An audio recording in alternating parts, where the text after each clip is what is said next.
mai fac eu palate când stau pe restaurant? Cum să mai fac eu avere când beau toată ziua bere? Cum să mai fac eu palate când stau pe restaurant? Drobeta, drobeta, turnul Severin, aici orașul de șmechire plin. Pișnițarii, pandicar, sute de panacotari, panacotari, panacotari.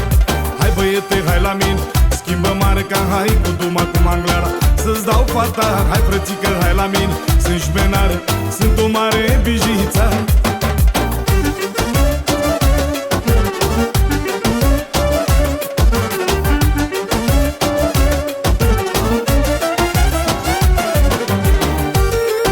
Din partea compozitorului Elvis Prună și din partea mea Florin Mitroi se face melodia asta pentru George Paicu din Tabaci, cel mai bun mecanic, și pentru tot Severinul, se știe.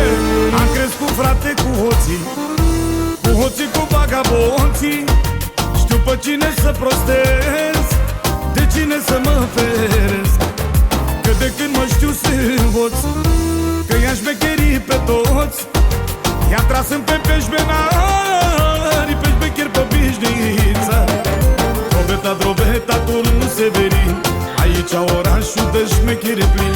Pișnițarii, pandicar, sute de panacotari, panacotari, panacotari. Hai băiete, hai la mine, schimbă marca, hai cu duma, cu manglara, să-ți dau fata. Hai frățică, hai la mine, sunt șmenară, sunt o mare bijița.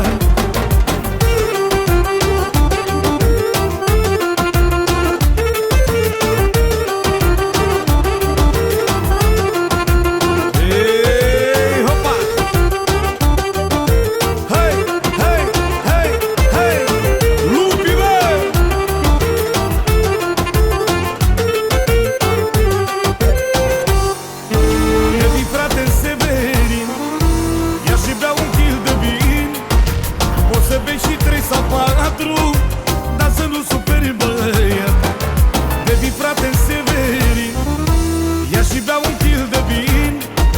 Poți să bei și 3 sau 4, dar să nu superi băiat.